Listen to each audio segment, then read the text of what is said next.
Village computer education চ্যানেলে আপনাদেরকে স্বাগত। আমরা শিখছি এখন মাইক্রোসফট অফিস ওয়ার্ড 2007।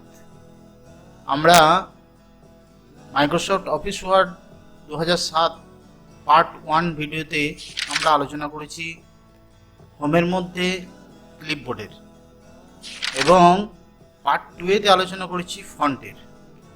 আজকে আমরা আলোচনা করব হোম ট্যাবের মধ্যে প্যারাগ্রাফের। এই প্যারাগ্রাফ এটাকে নিয়ে আলোচনা করব। আমরা ক্লিপবোর্ড নিয়ে আলোচনা করেছি মাইক্রোসফট অফিস ওয়ার্ড 2007 পার্ট 1, আর পার্ট 2-এ ফন্ট নিয়ে আলোচনা করেছি। এরপরে আজকে প্যারাগ্রাফ নিয়ে আলোচনা করব। আমরা কিছুটা অংশ টাইপ করে নিয়েছি এবং এখানে এন্টার দিয়ে আমরা একটা হেডিং বানিয়ে নিয়েছি। এটা হেডিং বানিয়ে নিলাম। দেখুন এখানে 4টে অপশন আছে, এগুলোকে অ্যালাইনমেন্ট বলে। Left alignment, center, right alignment এবং জাস্টিফাই। এর কাজ কি? 4টের কাজ কি? দেখুন আমরা যে লিখেছি এই লেখাটার বাঁ দিকটা দেখুন সমান আছে, ডান দিকটা কিন্তু সমান নেই। এটাকে যদি আমরা সমান করতে চাই কি করব? প্রথমে লেখাটাকে সিলেক্ট করে নেব। সিলেক্ট করার পর জাস্টিফাই যদি ক্লিক করি, দেখুন এদিকটাও সমান হয়ে গেল, এদিকটাও সমান হয়ে গেল। অর্থাৎ জাস্টিফাই হচ্ছে দুই দিকই সমান করে দেবে। রাইট অ্যালাইনমেন্ট হলে কি হবে? এদিকটা সমান হবে, দেখুন এদিকটা সমান হলো না। লেফট অ্যালাইনমেন্ট হলে এটা এরকম হবে। অতএব জাস্টিফাইটা সুন্দর, এদিকটাও সমান এদিকটাও সমান হয়ে যাবে প্যারাগ্রাফে। এবারে যদি আমরা এই লেখাটাকে সেন্টার করি, আমরা দুভাবে আরেকটা নিয়ে যেতে পারি, যে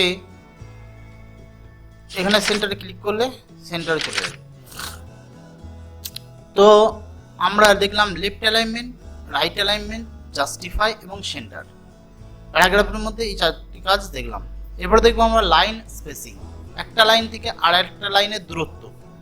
দেখুন এটাকে যদি সিলেক্ট করি এবং লাইন স্পেসিংয়ে ক্লিক করি, তাহলে দেখুন এখানে অপশান দিয়েছে 2.0 যদি করি, দেখুন একটা থেকে আর একটা লাইনের দূরত্ব বেড়ে গেল।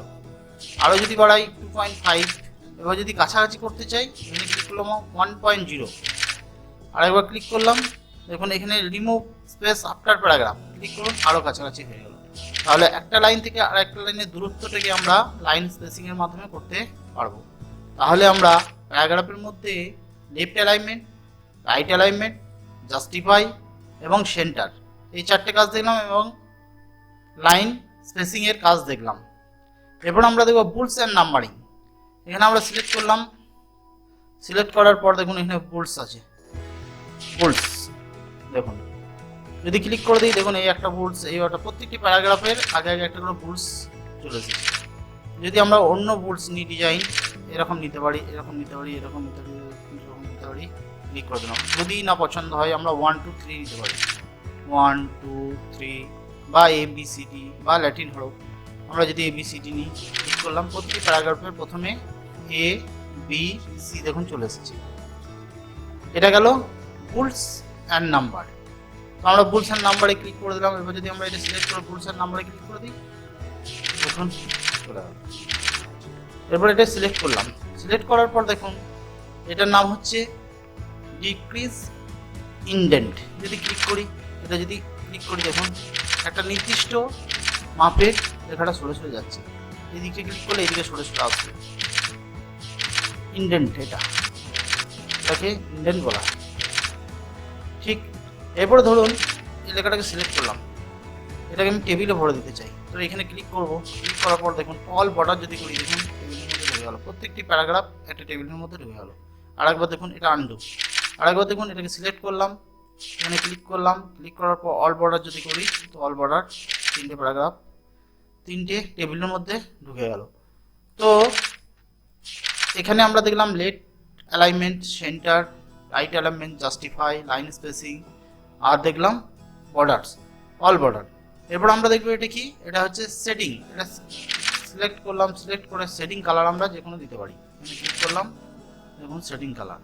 এবার আমরা যদি লিখতে থাকি, তো সেটিং কালার অটোমেটিক নিচে নিচে নামতে নামতে আসবে। দেখুন সেটিং কালার, এটাকে সেটিং কালার বলা হয়। আরেকটা এখানে হলো A to Z sort text. Ascending order, descending order. এটা একটু টাইপ করলেই সাধারণভাবে বোঝা যাবে। একটু বোঝানোর জন্য আমরা প্রথমে এটাকে আন্ডু করে নিয়ে ডিলিট করে দিই। এটা ডিলিট করে দিলাম। ধরুন আমি লিখেছি বি, তারপর লিখেছি সি, তারপর লিখেছি এ, তারপর লিখেছি ডি, তারপর লিখেছি ই, তারপর লিখেছি এফ, তারপর লিখেছি এইচ, তারপর লিখেছি জি। এটা লিখলাম।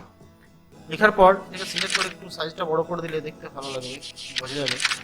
তো দেখুন এটা আমাদের সাজানো নেই পরপর। এটা যদি সিলেক্ট করি, সিলেক্ট করার পর যদি আমরা এখানে আসি অ্যাসাইন্ডিং অর্ডার ওকে করে দিই, দেখুন A B C D E F G H পরপর সেজে গেছে। এবার এটাকে যদি সিলেক্ট করে আমরা এখানে ক্লিক করি আর ডিসঅ্যাসাইন্ডিং করে দিই, তো কি হবে, উপর থেকে চলে এলো তাদের নিচে পর্যন্ত। তাহলে এটা বোঝা গেলো, এটা আনডু। তাহলে আজকে আমরা দেখলাম প্যারাগ্রাফের মধ্যে বুলস, নাম্বারিং, নিকেট, হ্যাঁ, ইন্ডেন্ট, শর্ট, তারপর দেখলাম অল বর্ডার, আর দেখলাম কি শেডিং, তারপর দেখলাম line spacing, justify, right alignment, left alignment, centre. বাকি রইল এটা। এটা একটা হিডেন, দেখুন হিডেন ফাইল। যদি আমরা একটা অংশকে টাইপ করি, ধরুন সমান শর্টকাট কি দিয়ে আমরা টাইপ করে দিলাম, এটা টাইপ হয়ে গেল। এবার যদি আমরা এখানে ক্লিক করে দিই, দেখি প্রত্যেকটি প্যারাগ্রাফের শেষে দেখুন এই চিহ্নটা চলে এসেছে। এই চিহ্নটাকে আপনি সিলেক্ট করতে পারবেন না আর ডিলিটও করতে পারবেন না, একটা না একটা থেকে যাবে। মনে করুন যে সিলেক্ট করে আমি ডিলিট করে দিচ্ছি, দেখুন একটা থেকে গেছে। এবার যদি লিখি ও আগে আগে যাবে। এটাকে বলা হচ্ছে কি, এটা দেখুন মাউসটাকে নিয়ে যান, নিয়ে ছেড়ে দিলি শো হাইট, দেখুন এখানে যদি ক্লিক করি তবেই ওটা চলে যাবে। তাহলে আজকে আমরা প্যারাগ্রাফের মধ্যে যত কিছু কাজ ছিল আমরা আজকে দেখলাম। তাহলে প্রথম ভিডিওতে আমরা ক্লিপবোর্ডের ভিতরে কাজ দেখেছি, কাট, কপি, পেস্ট, ফরম্যাট, পেন্টার। ফন্টের ভিতরে দ্বিতীয় ভিডিওতে আমরা দেখেছি ফন্টের কাজ, সেখানে আমরা দেখেছি font size, grow font, string font, clear format, তারপরে টেক্সট কালার, হাইলাইট কালার, তারপর চেঞ্জ কেসের মধ্যে 5টা কেস দেখেছি, sentence case, lower case, upper case, capital case, struggle case, subscript দেখেছি, সুপার স্ক্রিপ্ট দেখেছি, স্ক্রিপ্টও দেখেছি, আন্ডারলাইন কালার করা দেখেছি এবং ডিজাইন করা দেখেছি, বিভিন্ন ধরনের আন্ডারলাইনের, ইটালিক দেখেছি, বোল্ড দেখেছি। আজকে দেখলাম প্যারাগ্রাফ, বুলস, নাম্বারিং, ইন্ডেন্ট, তারপরে হচ্ছে আপনার শর্টস, তারপর হচ্ছে হিডেন শো, তারপর left alignment, center, right alignment, justify, line spacing এবং কালার, শেডিং কালার যেটাকে বলছে অল বর্ডার। তাহলে প্যারাগ্রাফের এই কাজগুলো আজকে আমরা দেখলাম। যদি ভিডিওটা ভালো লাগে অবশ্যই লাইক করবেন, কমেন্ট করবেন, শেয়ার করবেন।